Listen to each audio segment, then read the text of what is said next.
Welcome to Libertas Europae. Today I want to talk to you about Christopher Columbus and this idea that Columbus somehow proved that the earth was round. Now you've probably heard a story that goes something like this. Back in the Middle Ages, people in Europe were just stupid and ignorant, so they believed that the world was flat. Then along came the great Italian visionary Christopher Columbus, who realized that the earth was in fact round. So he went out to prove this by finding a westward sea route to India. However, because people were so ignorant and superstitious, all the monarchs of Europe refused to fund this venture because they thought he would just fall off the edge of the map.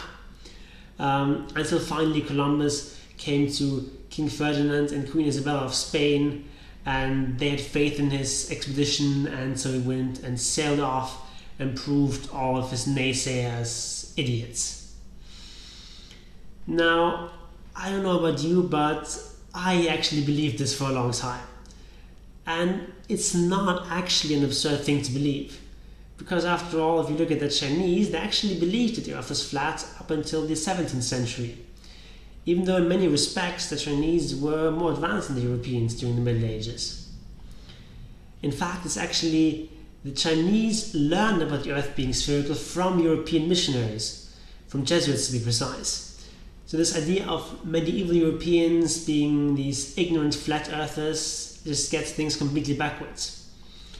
In fact, it was the Europeans, more specifically the Greeks, who were the first to figure out that the earth is round.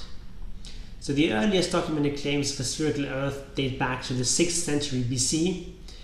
So by the time Aristotle was writing in the 4th century, it was already an established fact that the earth was round. And then in the 3rd century BC, you had Eratosthenes, who managed to calculate the earth's circumference with a really remarkable degree of accuracy, being off by only a couple of percent. And this knowledge was never lost in Europe. And sure, if you go to the Middle Ages, you can find like one or two obscure writers who argued that the earth was flat, but I mean, there's flat earthers today.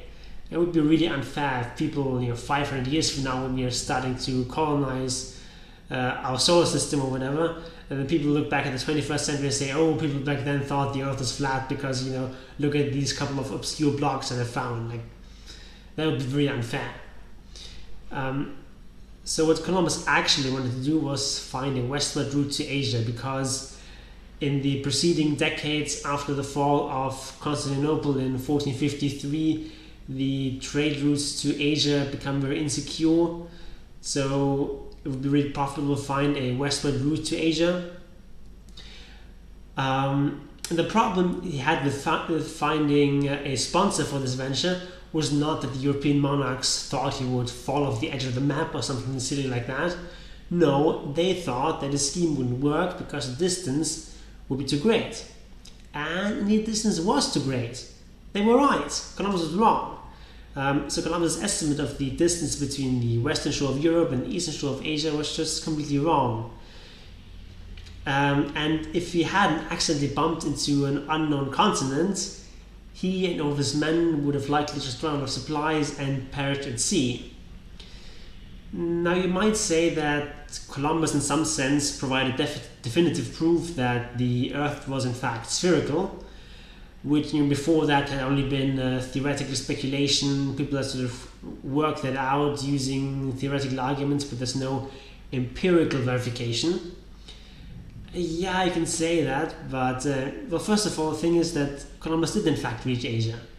He thought he did, but he didn't. He just discovered a unknown continent, and that is perfectly consistent with the Earth being flat. I mean, just because the Earth is flat doesn't mean that you have to have discovered the entire map. It doesn't follow at all. But even if Columbus had reached Asia, as in fact he went to his grave believing, saying that he therefore proved the earth to be round, that's really kind of like saying that Neil Armstrong and the Apollo mission proved that the moon is not made of cheese. And no one in the 1960s believed the moon was made of cheese, just like no one in Europe believed that the earth was flat in the 1490s. So this whole myth is just completely and utterly wrong. So Columbus is not the Messiah, he's a very naughty boy, and he just got lucky. If you like this video, please give it a thumbs up and spread it all around social media, and also subscribe to this channel. And I'll see you guys next time. Bye. Thanks for watching.